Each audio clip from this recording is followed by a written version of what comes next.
Assalamualaikum warahmatullahi wabarakatuh. Nama saya Muhammad Iqbal dari kelas R5G. Saya akan menjelaskan buku dari Frida Kusmastuti tentang dasar-dasar kehumasan. Yang pertama, definisi humas. Definisi humas menurut Frida Kusmastuti ada karakteristik hubungan masyarakat ada 4. Ciri utama humas yang disebut sebagai karakteristik humas yaitu 1. Adanya upaya komunikasi yang bersifat dua arah, sifatnya yang terencana, berorientasi pada lembaga atau organisasi. Keempat, sasarannya adalah publik.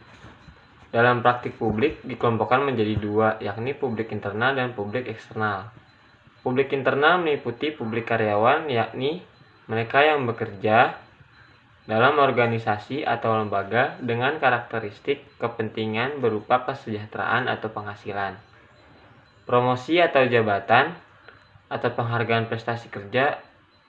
Publik pemegang saham yang memiliki karakteristik kepentingan investasi yang aman, terjaganya aset publik, pengelola yang memiliki kepentingan terhadap peningkatan kinerja organisasi atau lembaga. Publik eksternal, masing-masing organisasi atau lembaga biasanya memiliki publik eksternal yang berbeda. Namun, pada prinsipnya, publik ini berada di luar organisasi lembaga. Publik eksternal misalnya komunitas lokal atau tetangga yang memiliki karakteristik kepentingan rasa aman, rasa bangga, keindahan dan kesehatan lingkungan, kesempatan kerja, penambahan penghasilan, dan lain-lain. Baca lebih lanjut dalam Renald Kasali, Manajemen Public Relations tahun 1993. Yang kedua ada tujuan humas. Humas pada hakikatnya adalah aktivitas. Maka sebenarnya tujuan humas dapat dianalogikan dengan tujuan komunikasi, yakni adanya penguatan dari perubahan kognisi, afeksi, dan perilaku komunikasinya. Tugas humas yaitu yang pertama, terpelihara dan terbentuknya saling pengertian atau aspek kognisi. Yang kedua, menjaga dan membentuk saling percaya atau aspek afeksi. Yang ketiga, memelihara dan menciptakan kerjasama aspek psikomotoris. Lanjut, fungsi humas berarti berbicara masalah kegunaan humas dalam mencapai tujuan organisasi atau lembaga. Yakni fungsi konstruktif dan fungsi korektif itu adalah dua fungsi PR yang ditulis oleh Janalis Janai tahun 1993. Yang pertama, fungsi konstruktif. Janalis menganalogikan fungsi ini sebagai perata jalan. Jadi, humas merupakan garda terdepan yang di belakangnya terdiri dari rombongan tujuan-tujuan perusahaan. Adanya tujuan marketing, tujuan produksi, tujuan personalia, dan sebagainya. Fungsi konstruktif ini mendorong humas membuat aktivitas ataupun kegiatan-kegiatan yang terencana, berkesinambungan, yang cenderung bersifat proaktif. 2. Fungsi korektif, yakni apabila sebuah organisasi atau lembaga terjadi masalah-masalah atau krisis dengan publik, maka humas harus berperan dalam mengatasi terselesaikannya masalah tersebut. Fungsi kedua ini menjadi berat. Lanjut, Catlett and Center mengatakan bahwa fungsi PR meliputi hal-hal berikut: menunjang kegiatan manajemen dan mencapai tujuan organisasi. Yang kedua, menciptakan komunikasi dua arah secara timbal balik dan menyebarkan informasi dari perusahaan kepada publik dan menyalurkan opini publik pada perusahaan.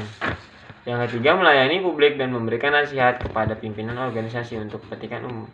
Yang keempat, membina hubungan secara harmonis antara organisasi dan publik, baik internal maupun eksternal.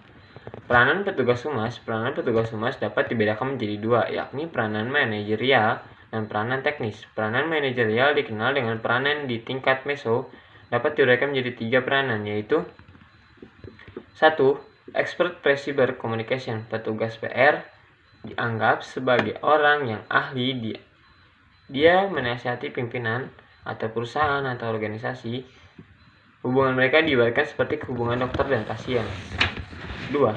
Problem solving process facilitator, yakni sebagai fasilitator dalam proses pemecahan masalah. Pada peranan ini, petugas humas melibatkan diri atau dilibatkan dalam setiap manajemen atau krisis. Dia menjadi anggota tim, bahkan bila memungkinkan menjadi leader dalam penanganan krisis manajemen. Yang ketiga, communication facilitator. Peranan petugas humas sebagai fasilitator komunikasi antara perusahaan atau organisasi dengan publik, baik dengan publik eksternal maupun internal. Yang keempat, technician communication. Di sini petugas humas dianggap sebagai pelaksana teknis komunikasi. Dia menyediakan layanan di bidang teknis, sementara kebijakan dan keputusan teknik komunikasi mana yang akan digunakan sebagai merupakan keputusan. Terus si petugas humas melainkan keputusan manajemen dan petugas humas yang melaksanakannya. Tugas humas ada 3. Humas dalam organisasi atau lembaga yang berhubungan erat dengan tujuan dan fungsi humas. Ketiga humas tersebut adalah menginterpretasikan, menganalisis, dan mengevaluasi kecenderungan perilaku publik, diklarifikasikan dengan baik organisasi atau lembaga. Yang kedua, mempertemukan kepentingan organisasi atau lembaga dengan kepentingan publik. Dan ketiga, mengevaluasi program-program organisasi lembaga, khususnya yang berkaitan dengan publik.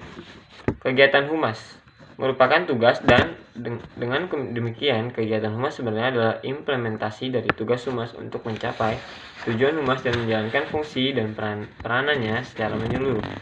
Seorang kepala humas sebuah hotel misalnya memiliki kegiatan sebagai berikut. Yang pertama, pukul 8 datang membaca lebih kurang 10 macam surat kabar. Mencatat informasi penting dari surat kabar yang berkaitan dengan bidang organisasi atau lembaganya. Pukul 10, meeting dengan pimpinan, mendengarkan dan mencatat taklimat, menyampaikan informasi-informasi penting, dan berdiskusi lebih lanjut dengan pimpinan. Pukul 11, koordinasi dengan staf, memberi informasi penting, memberi tugas dan motivasi, dan seterusnya. Kegiatan humas pada hakikatnya adalah kegiatan berkomunikasi dengan berbagai macam simbol, komunikasi verbal maupun non-verbal. Alat humas yang pertama ada iklan, yang kedua pameran, ketiga media internal, keempat fotografi, kelima film, dan terakhir pers. Macam-macam humas ada 4. Yang pertama, humas pemerintah, humas industri dan bisnis, yang ketiga humas sosial, yang keempat humas organisasi internasional. Fenomena humas contohnya yang pertama ada kisah di balik sukses Jurassic Park, kisah Persebaya, 2 kisah McDonald, 4 kisah lemak babi Denkau, 5 kisah Ariana Space, yang keenam kisah Hallmark organisasi profesi humas ada 4, 1 per humas, 2 APRI, 3 organisasi profesi humas di luar negeri, dan 4 organisasi profesi humas internasional. Sekian penjelasan buku Dasar-Dasar Humas dari Frida Kusmastuti secara ringkasnya. Kurang lebihnya mohon maaf. Wassalamualaikum warahmatullahi wabarakatuh.